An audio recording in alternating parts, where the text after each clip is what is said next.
ಉಡುಪಿ ಶ್ರೀ ಕೃಷ್ಣ ಮಠ ಮತ್ತೊಂದು ಪರ್ಯಾಯೋತ್ಸವಕ್ಕೆ ಸಜ್ಜಾಗ್ತಾ ಇದೆ. ಜನವರಿ 18ರಂದು ಶಿರೂರು ಮಠದ ಪರ್ಯಾಯ ಮಹೋತ್ಸವ ನಡೆಯಲಿದೆ.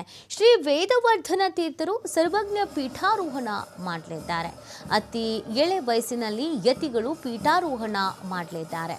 ಇನ್ನು ಪರ್ಯಾಯೋತ್ಸವ ಪೂರ್ವಭಾವಿಯಾಗಿ ಶ್ರೀ ಕೃಷ್ಣ ಮಠದಲ್ಲಿ ಧಾನ್ಯ ಮುಹೂರ್ತ ಕಾರ್ಯ ನಡೆಯಿತು. ಧಾನ್ಯ ಮುಹೂರ್ತದ ಅಂಗವಾಗಿ ವಿವಿಧ ಧಾರ್ಮಿಕ ಕಾರ್ಯಕ್ರಮಗಳು ಕೂಡ ನೆರವೇರಿದವು. ಮಠಗಳ ರಥಬೀದಿಯಲ್ಲಿ ನೂರಾರು ಭಕ್ತರಿಂದ ಅಕ್ಕಿ ಮುಡಿಯ ಮೆರವಣಿಗೆ ನಡೆಯಿತು. ಬಡಗು ಮಾಳಿಗೆಯಲ್ಲಿ ಅಕ್ಕಿ ಮುಡಿಗಳಿಗೆ ಪೂಜೆಯನ್ನ ಸಲ್ಲಿಸಲಾಯಿತು.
ಇವತ್ತು ಮುಂಜಾನೆ ಶಿರೂರು ಮಠದ ಧಾನ್ಯ ಮುಹೂರ್ತದ ಮೂಲಕ ಇವತ್ತು ಎಲ್ಲ ಈ ಪರ್ಯಾಯದ ಸಂದರ್ಭದ ಎಲ್ಲ ಮುಹೂರ್ತಗಳು ಕೊನೆಯಾಗಿದೆ.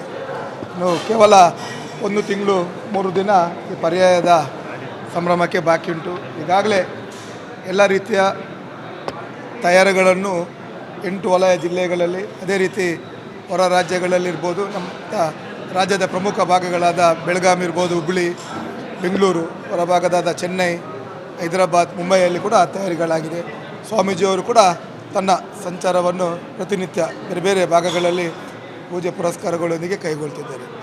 ಇವತ್ತಿನ ಈ ಧಾನ್ಯ ಮುಹೂರ್ತದ ಮೂಲಕ ಮುಂದಿನ 1 ತಿಂಗಳ ಈ ಅವಧಿಯಲ್ಲಿ ಇನ್ನಷ್ಟು ಈ ಒಂದು ತಯಾರಿಯ ಬಗ್ಗೆ ಚುರುಕು ಮುಟ್ಟಿಸುವಂಥ ಕೆಲಸ ಕಾರ್ಯಗಳಾಗ್ತಿದೆ.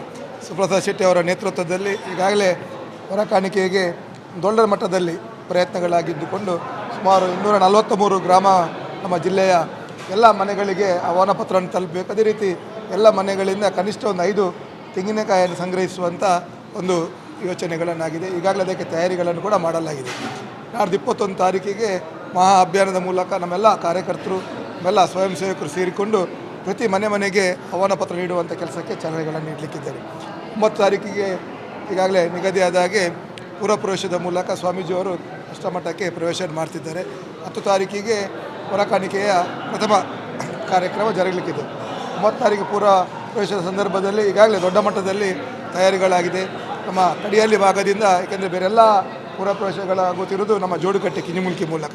ಆದರೆ ವಿಶೇಷವಾಗಿ ಪರ್ಯಾಯ ಶಿರೂರು ಮಠದ ಕೃಷ್ಣಂ ವಂದೇ ಜಗದ್ಗುರುಂ ಶ್ರೀಕೃಷ್ಣನ ಪರ್ಯಾಯ ಮಹೋತ್ಸವ ಶಿರೂರು ಪರ್ಯಾಯದ ಶ್ರೀ ವೇದವರ್ಧನ ತೀರ್ಥ ಶ್ರೀಪಾದರ ಪ್ರಥಮ ಪರ್ಯಾಯ ನಾಡಿದ್ದು ಜನವರಿ 18ನೇ ತಾರೀಕು 2026ರಿಂದ 2028 ಜನವರಿ 18ರವರೆಗೆ ನಡೀಲಿಕ್ಕೆ ಉಂಟು. ಅದರ ಪೂರ್ವಭಾವಿಯಾಗಿ ಇವತ್ತೊಂದು ಮುಹೂರ್ತ ನಡೆದಿದೆ. ಅದೇ ಮುಹೂರ್ತ ಭತ್ತ ಮುಹೂರ್ತ ಅಂತ, ಅಥವಾ ಧಾನ್ಯ ಮುಹೂರ್ತ. ಮೊದಲಿನ ಮುಹೂರ್ತ ಬಂದದ್ದೇ ಬಾಳೆ ಮುಹೂರ್ತ, 2ನೇದು ಕಟ್ಟಿಗೆ ಮುಹೂರ್ತ, 3ನೇದು ಅಕ್ಕಿ ಮುಹೂರ್ತ, 2ನೇದು, 3ನೇದು ಕಟ್ಟಿಗೆ ಮುಹೂರ್ತ, 4ನೇದು ಬಂದದ್ದು ಈ ಧಾನ್ಯ ಮುಹೂರ್ತ.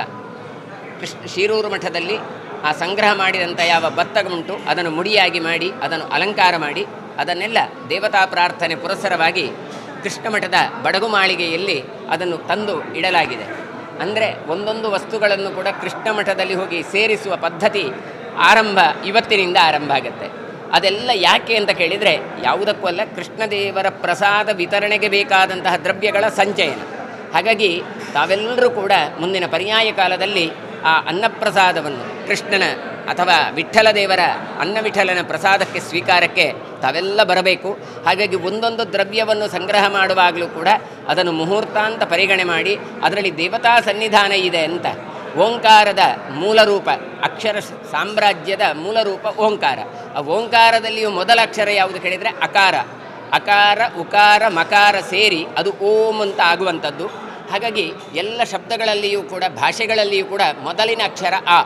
ಇಂಗ್ಲೀಷ್ನಲ್ಲಿ ಎ, ತೆಲುಗಿನಲ್ಲಿ ಆ, ಮಲಯಾಳದಲ್ಲಿ ಆ, ಕನ್ನಡದಲ್ಲಿ ಆ. ಅಂದರೆ ಏನು ಕೇಳಿದರೆ ಎಲ್ಲ ಶಬ್ದ ಪ್ರಪಂಚದ ಮೂಲ ಅದು ಓಂಕಾರ.